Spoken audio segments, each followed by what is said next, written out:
Assalamualaikum students, how are you? I hope all of you are fine. In this video we are going to discuss remaining properties of transition element, यानी magnetic properties and catalytic properties, non-stoichiometric compound and complex formation. तो ये चीज़ें हम आज इस video में discuss करने वाले हैं। तो आइए डिस्कस करते हैं। पहले मैग्नेटिक करैक्टर और प्रॉपर्टीज़। ट्रांजिशन एलिमेंट्स और आयंस शो पैरामैग्नेटिज्म यानी paramagnetic character due to presence of unpaired electron, लेकिन इनमें ये एक्सेप्शन है, accept D0 and D10 system. तो ये पैरामैग्नेटिक करैक्टर शो करेंगे। उसका रीज़न क्या है? Due to unpaired electron, due to presence of unpaired electron की वजह से ये पैरामैग्नेटिक करैक्टर शो करेंगे। अब उनका जो पैरामैग्नेटिक करैक्टर है वो डायरेक्टली प्रोपोर्शनल है नंबर ऑफ अनपेयर्ड इलेक्ट्रॉन। जितने अनपेयर्ड इलेक्ट्रॉन ज़्यादा होंगे उतना पैरामैग्नेटिक करैक्टर ज़्यादा होगा। अब paramagnetism is express in term of magnetic movement. तो मैग्नेटिक मूवमेंट यानी बराबर होगा ये n/n+2 अंडर रेडिकल, ये Bm शो कर रहा है बोहर मैग्नेट्रॉन, और n यहाँ पर रिप्रेजेंट कर रहा है नंबर ऑफ अनपेयर्ड इलेक्ट्रॉन। अब देखो मैग्नेटिक प्रॉपर्टीज़ के हिसाब से एलिमेंट्स दो तरह के होते हैं, या वो पैरामैग्नेटिक होते हैं या डायमैग्नेटिक होते हैं। पैरामैग्नेटिक यानी वो सब्सटेंस जिनको मैग्नेट अट्रैक्ट करे, attracted by magnet, while diamagnet repelled by magnet या not attracted by magnet. Paramagnetic है अनपेयर्ड इलेक्ट्रॉन्स और they have no unpaired electron. इनका magnetic movement not equal to zero. Diamagnetic case में magnetic movement would be equal to zero.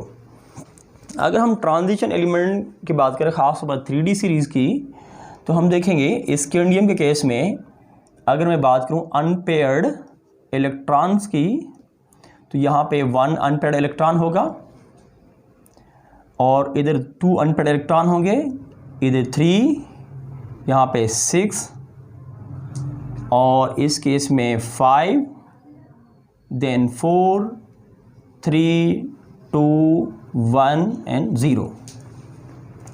तो ये unpaired electron होंगे। हम कैसे मालूम करेंगे? जैसा कि हमें मालूम है कि D के 5 ऑर्बिटल होते हैं, D के 5 ऑर्बिटल होते हैं, dxy, dyz और dzx, dx² minus y square और dz²। यानी D के ये 5 ऑर्बिटल होते हैं, ये वाले स्क्वायर माइनस y स्क्वायर और dz²। अब देखो, अगर हम इलेक्ट्रॉन की फिलिंग करते हैं, इनमें से आप कोई भी एक आप एलिमेंट सेलेक्ट कर लो। लेट्स सपोज हम कोबाल्ट की बात करते हैं। कोबाल्ट अगर 27 है तो इसकी कॉन्फ़िगरेशन के हिसाब से D में 7 इलेक्ट्रॉन हैं, D7 सिस्टम है। तो कोबाल्ट के केस में ये कुछ इस तरीके से हो जाएगा।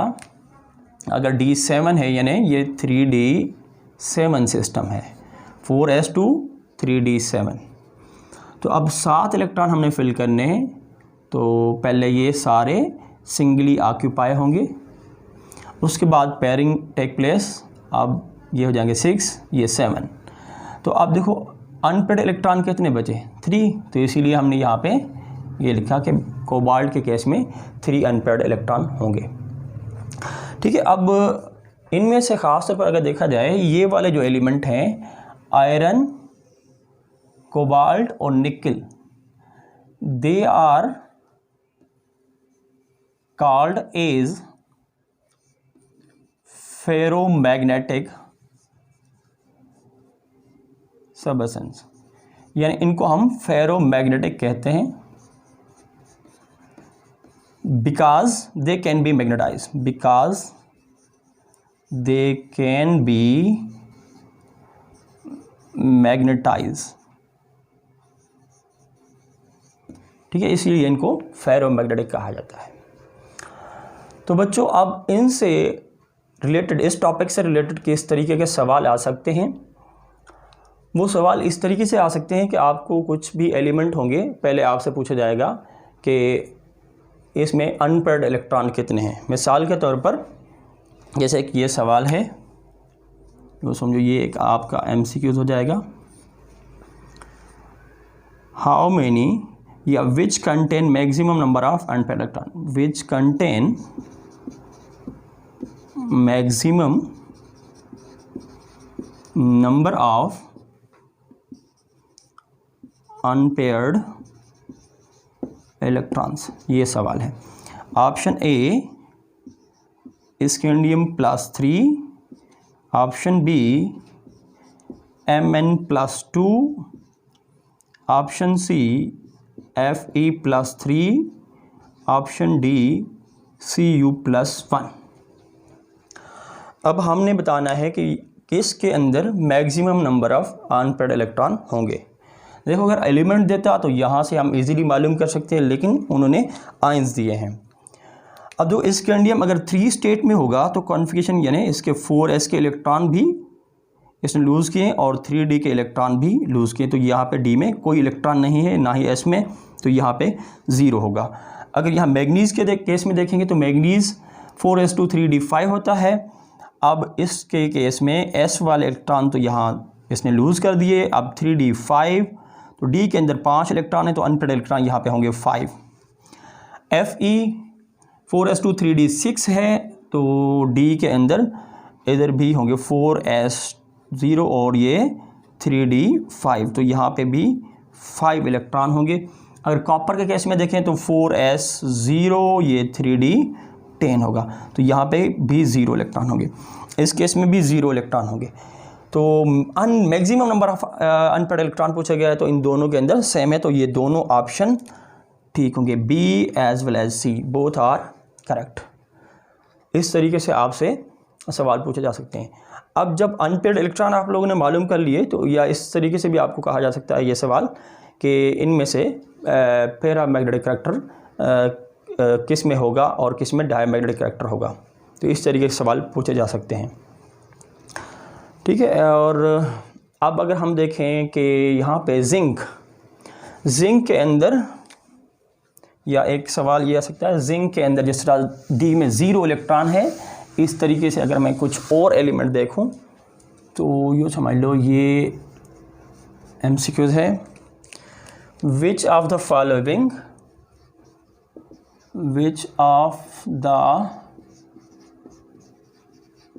Following is not diamagnetic? Which of the following is not diamagnetic? A zinc, B scandium +2, C Cu+1, D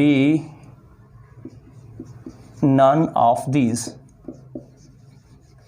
ये आप सवाल है कि इनमें से कौन सा डायमैग्नेटिक नहीं है। देखो जिंक के अंदर तो D10 सिस्टम है, कोई भी अनपेयर्ड इलेक्ट्रॉन नहीं होगा, ये डायमैग्नेटिक है। और हमने देखा कॉपर अगर +1 ऑक्सीडेशन स्टेट में है तो D0, इसमें कोई भी इलेक्ट्रॉन अनपेयर्ड इलेक्ट्रॉन नहीं होगा, D10 सिस्टम है, वो सारे पेयर्ड होंगे। और स्कैंडियम +2, सो यहाँ पे ये +3 मान लो, +3 में हमने स्कैंडियम अगर देखें तो ये भी 0 है, तो यानी ये सारे डायमैग्नेटिक हैं, लेकिन ये पूछ रहा है कौन सा डायमैग्नेटिक नहीं है, तो करेक्ट ऑप्शन होगा ये। तो इस तरीके के सवाल आप लोगों से पूछे जा सकते हैं। एक और प्रॉपर्टी ट्रांजिशन एलिमेंट की वो ये है कि दे फॉर्म नॉन स्टोइकियोमेट्रिक या इंटरस्टेशियल कंपाउंड। अब what do you mean by non stoichiometric? Non stoichiometric मतलब जो उनमें एलिमेंट्स आपस में कंबाइन होंगे वो किसी सिंपल होल नंबर रेशो में नहीं होंगे, यानी वो जो लॉ ऑफ डेफिनेट प्रोपोर्शन है उसको ओबे नहीं करेंगे। अब इनको इंटरस्टेशियल भी कहते हैं। इसका मतलब क्या है? इंटरस्टेशियल मतलब एम्प्टी स्पेस, क्योंकि जो ट्रांजिशन एलिमेंट होते हैं इनकी लेटेस्ट स्ट्रक्चर के अंदर यानी कि क्रिस्टल स्ट्रक्चर के अंदर होल्ड होते हैं, डिफेक्ट होते हैं, जिनके अंदर स्मॉलर जो एटम है, मिसाल हाइड्रोजन, कार्बन, बोरान, इस तरह के एटम इनके अंदर इंट्रैप हो जाते हैं और उसकी वजह से वो जो ट्रैप होते हैं, मिक्स होते हैं इनके साथ जाके, वो किसी प्रॉपर रेशो में नहीं होते, इसीलिए जो कंपाउंड बनते हैं वो नॉन स्टोइकियोमेट्रिक या इंटरस्टेशियल कंपाउंड कहलाते हैं। अब मज़ीद हम देखते हैं, यहाँ पे हमने डिफाइन किया गया है, तो compounds which have indefinite structure और प्रोपोर्शन या रेशो, उन्हें हम नॉन स्टोइकोमेट्रिक कंपाउंड कहलाते हैं। ट्रांजिशन एलिमेंट इस तरह के कंपाउंड क्यों बनाते हैं, उसकी वजह है बिकॉज ट्रांजिशन एलिमेंट है वेरिएबल ऑक्सीडेशन स्टेट, और मेन रीज़न है defect in their crystal structure. Transition element की स्ट्रक्चर के अंदर डिफेक्ट्स होते हैं यानी होल्स होते हैं। अगर मैं यूँ बनाऊँ कि ये मान लो ये ट्रांजिशन एलिमेंट है, ये इनके जो स्ट्रक्चर होगी, क्रिस्टल स्ट्रक्चर होगी, क्रिस्टल स्ट्रक्चर में हम देखेंगे कि इनकी क्रिस्टल स्ट्रक्चर के अंदर होल्स होते हैं, और जैसा यहाँ पे ये वाला रीजन, ये होल्स होते हैं।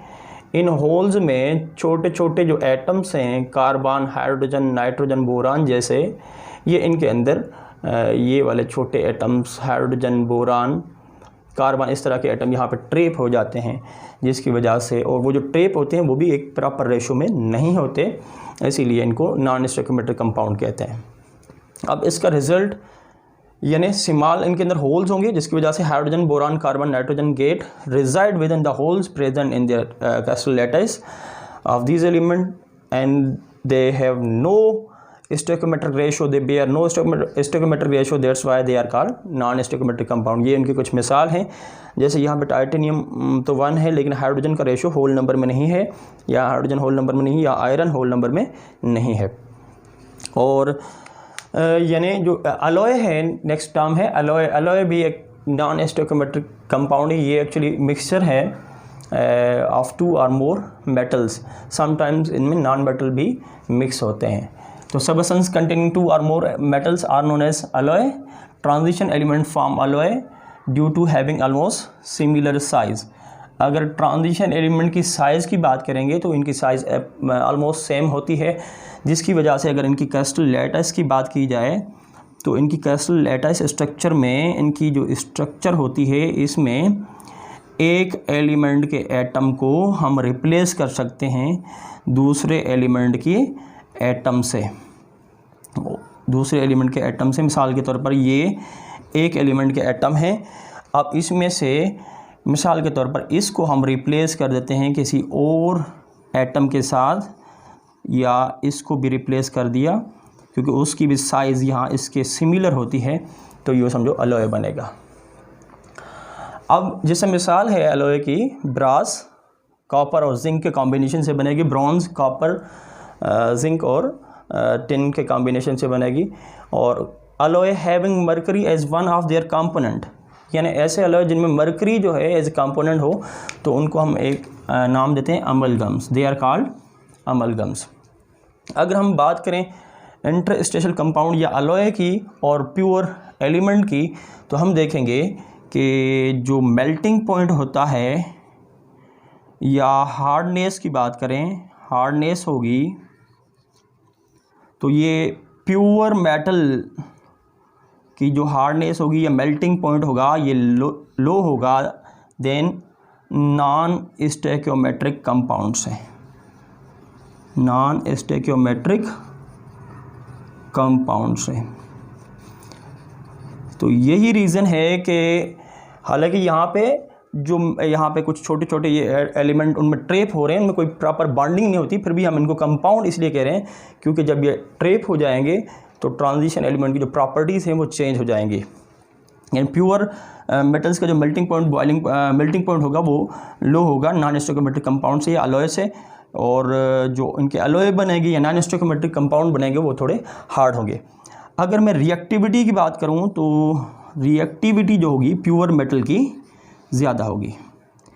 तो प्योर मेटल्स की रिएक्टिविटी नॉन स्टोइकोमेट्रिक कंपाउंड से या अलॉय से ज़्यादा होगी। इनसे रिएक्टिविटी स्टोइकोमेट्रिक, सॉरी यहाँ पे स्टोइकोमेट्रिक कंपाउंड से ये इनकी रिएक्टिविटी ज़्यादा हो जाएगी।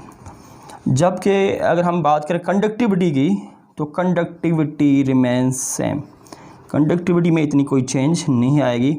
ये क्या होगी, ऑलमोस्ट रिमेंस सेम, ये सेम होगी।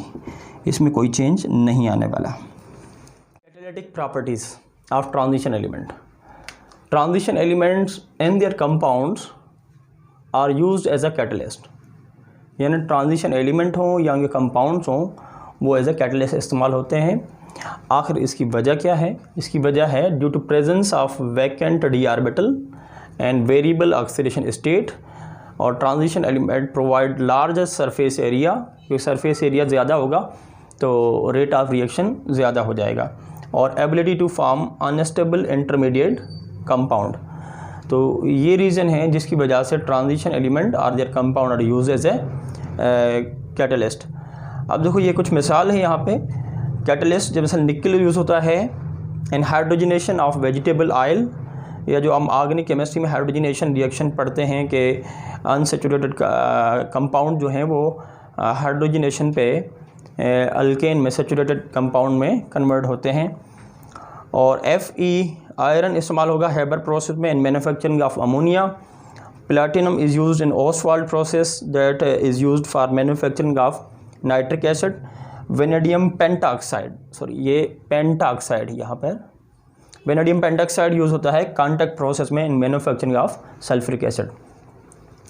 तो एक और प्रॉपर्टी है ट्रांजिशन एलिमेंट की, वो है complex formation. Transition metal can form coordination compound which are called as complex, यानी जो ट्रांजिशन मेटल कोऑर्डिनेशन कंपाउंड बनाते हैं उनको हम कॉम्प्लेक्स कहते हैं। अब ये कॉम्प्लेक्स क्यों बनाते हैं? आखिर इनके अंदर ऐसी क्या प्रॉपर्टी, क्या खसूसियत है? Due to their smaller size, high charge density. Size small है, चार्ज डेंसिटी ज़्यादा है। देखो चार्ज डेंसिटी जो है वो charge density is equal to, ये बराबर होती है charge upon volume, charge upon volume. और जैसे हमने पढ़ा हुआ है कि साइज़ जो है डी ब्लॉक एलिमेंट की साइज़ एस ब्लॉक एलिमेंट से कम है और चार्ज यहाँ पे ज़्यादा है, तो ओवरऑल चार्ज डेंसिटी ज़्यादा हो जाएगी, इसलिए इनमें ability to form complex compound ज़्यादा होगी। और तीसरा रीज़न कि इनके अंदर वैकेंट डी ऑर्बिटल हैं of suitable energy which can accept electron pair from attaching atom या लिगेंड्स।